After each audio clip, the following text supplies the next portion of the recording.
Why, hello there, friends. It's Emma here, the Bookish Princess. Happy first of the month. If you're watching this the day it goes up, today is the start of November. I am never in haste to leave behind the holidays as they pass, so I feel like I'm still in Halloween mode. However, Christmas is right around the corner. Advent, the liturgical season leading up to Christmas and the birth of Christ, begins on November 27th, and then of course goes all the way through December. I have a very exciting read-along that I'm co-hosting with some other wonderful booktubers throughout the month of December that I wanted to tell you about. And I thought I would also take the opportunity to do a little bit of an Advent TBR, Advent reading recommendations. I did a Lenten reading recommendations video a couple years ago, but I've never done one for Advent. So I just have been putting together some books that I'm planning to read in the lead up to Christmas. And obviously I'm also excited to tackle our read-along book. The book, or rather play cycle, that we are going to be reading is called The Man Born to be King by Dorothy Sayers. This is really an epic play cycle. It's a series of 12 plays. They were originally broadcast on the radio on BBC during World War II, and they of course follow the gospel. So it's a dramatization of the four gospels and of Christ's life. And it sounds like a pretty amazing project, so I'm very excited to dive into it. The lovely Christy from Dostoevsky in Space is also a big fan of Dorothy Sayers. I actually read The Devil to Pay, and another of Dorothy Sayers' religious plays, for Faustathon this year, and I really enjoyed that. So I was very excited when Christy invited me to join this read-along. I will make sure I leave Christy and all the co-hosts linked down in the description, but we also have Raised to Walk and a musical bookworm, and we do have some fun videos planned for our read-along. So on my channel, we're going to be doing some reading sprints to help you make some progress in the 12 plays. That's going to be on Saturday, December 10th at 10 a.m. Pacific time, 1 p.m. Eastern time.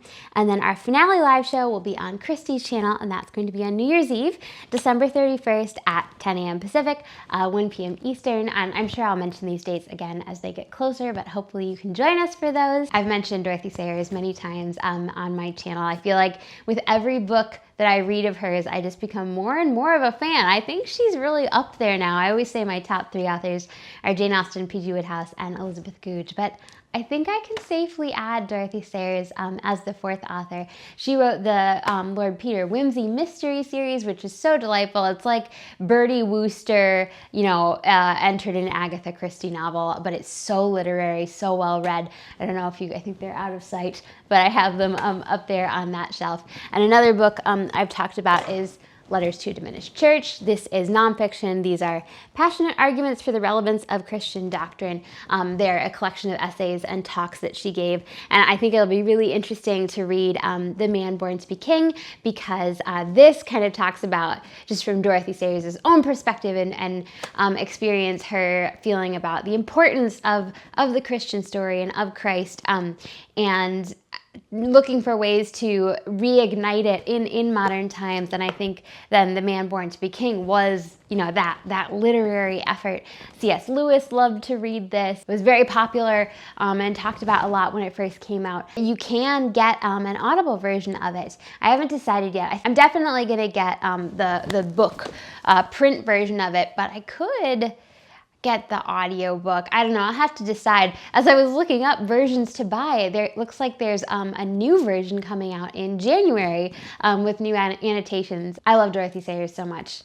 She will definitely be worth picking up the paperback. I've also read, of course, her translation of Dante's Divine Comedy. That was absolutely excellent, and the notes of it were just so good. So yes, that is our Advent read-along. I hope you will join in. That will definitely be a big chunk of my Advent reading. But if I have time, I did make a quick list of some other books that I've mentioned in the past that I think could be great for this season, but also just books that I would like to read at some point, maybe this December, maybe in the future. So I definitely want to make some more progress in this book, Ephraim the Syrian Hymns.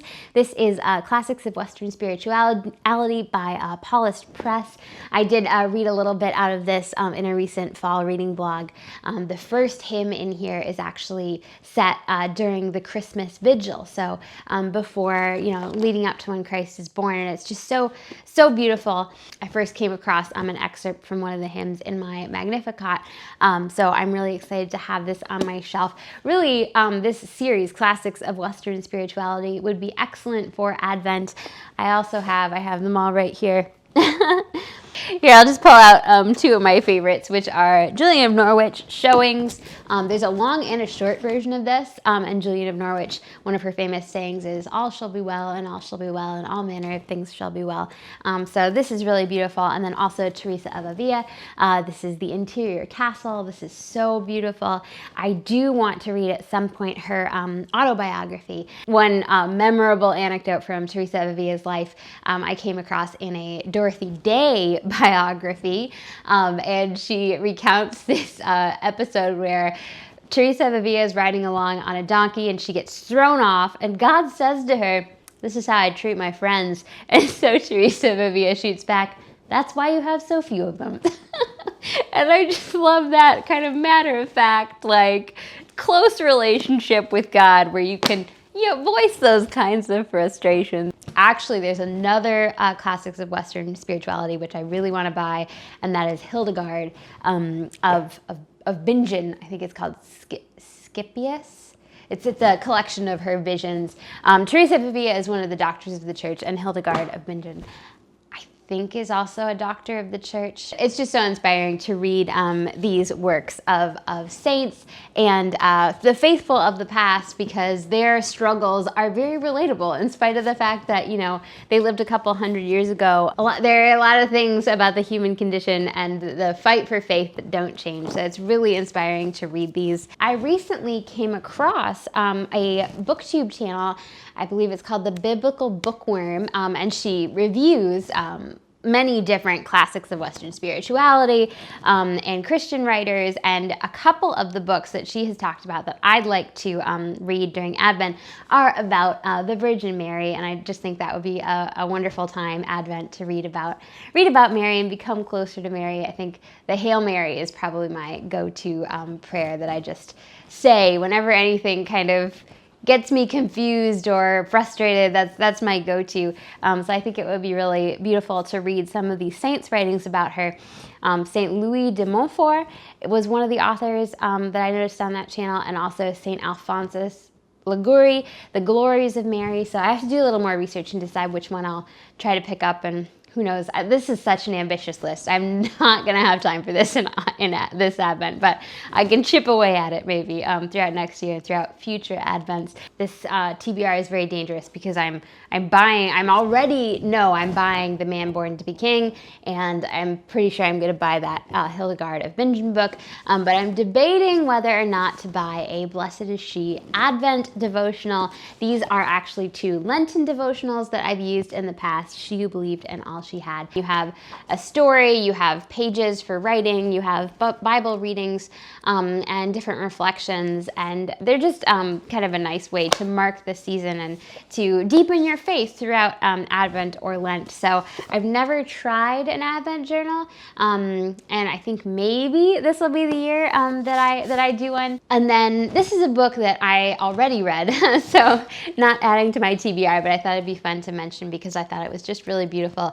Searching for and Maintaining Peace by Father Jacques Philippe. He quotes from many saints, from the Gospels, from the epistles, just about that idea of remaining at peace and, always staying centered in God's grace and God's truth and God's will for your life, and not being led astray into anxieties. There were just so many little lines and ideas that really stood out to me that just were really powerful and kind of stuck with me. One of them was this idea that when Christ said, "Peace be with you," those are words that had power. So when you say them to yourself, "Peace be with you," that speaks peace into existence. Let me know what's on your December TBR down in the comments below. Are there any books you're hoping to get to before 2023 arrives? I hope you guys have a bookish start to the new month, and I'll talk to you again soon. Bye.